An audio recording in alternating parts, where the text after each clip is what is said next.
before we end this, is there anything right now that you would think an artist needs to know right now? Let's say, for example, let's say this is this guy who says, okay, man, I got this, I have this, I'm gonna go sign this contract. I go talk to the people and everything, and they haven't showed me the contract yet.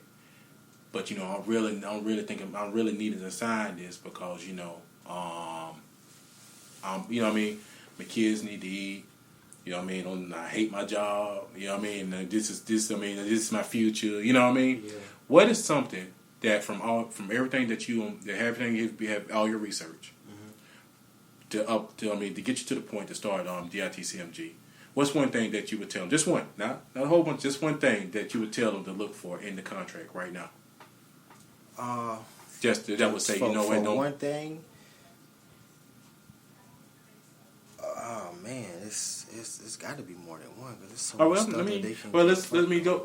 Okay, let's say. Well, the number one thing I would have, honestly, is the monetary value. Because that's what it come down to at the end of the day. Right. I know that's what people gonna look for. So just make sure that your numbers is lining up to what you can do realistically. Be realistic about the numbers too. But it also spin off into other things, like you would have to whatever so and so company is or label, you have to get your references first. Right. Get your references first. Okay, give an example of what you mean by references. Okay, let's say you have 813 label record company come get you. Right. They got a contract. Okay. Who signed to that label? Let me get in contact with these artists. Hey, maybe they might have a copy of their contract. Right. I don't want to be all in their business like that, but at the same time, let me see how happy they are with dealing with this company. Right. Are they on time with royalty payments? Do they send me? Do they even email or mail the statements? If I have a problem, how fast can they get to it? And how soon can they get it fixed if they do get to it? Right. If I need them, are they gonna be there? Stuff like that, because that could go a long way.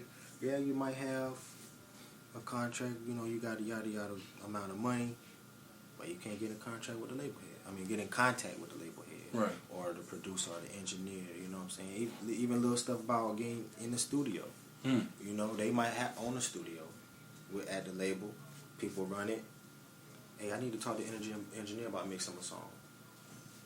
If you can't get in contact with me, song ain't gonna get mixed. Now that's messing with your money. Right. So yeah, I think those are the biggest thing. Get your references first. See who's dealing with these companies, and then look at the monetary value to see if it's realistic for you. And if all is well, at the end of the day, it really comes down to you, because no situation is the same. Sure. But I say those are the two things you can look out for the most. I feel you. And get a lawyer.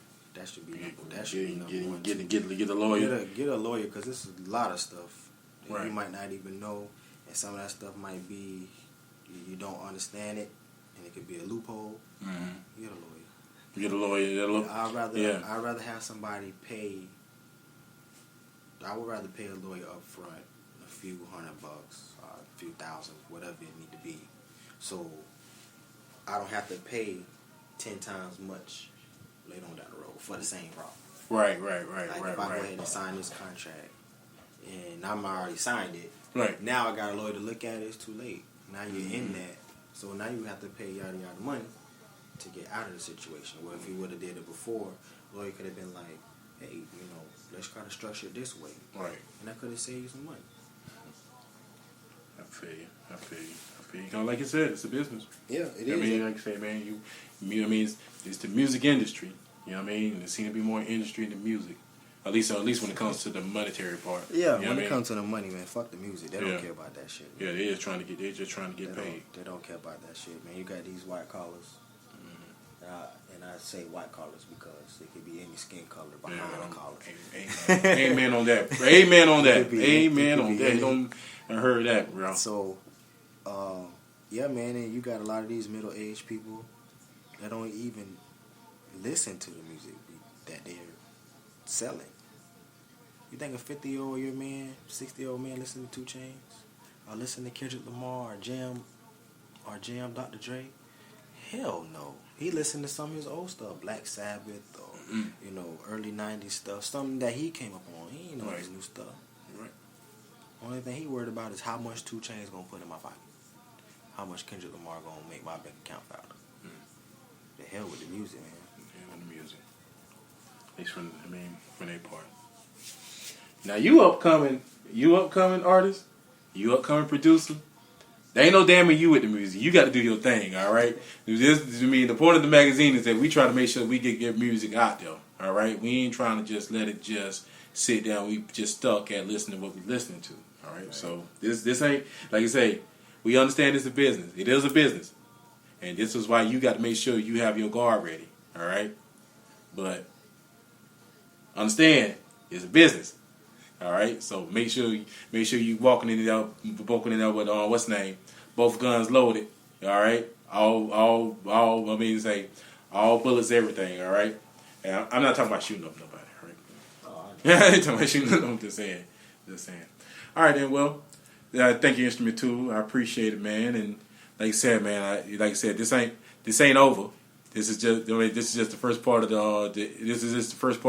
interviews of many issues. All right, so I'm not even gonna say end. We're gonna say pause. So we pause it. All right, and here we go. Pause.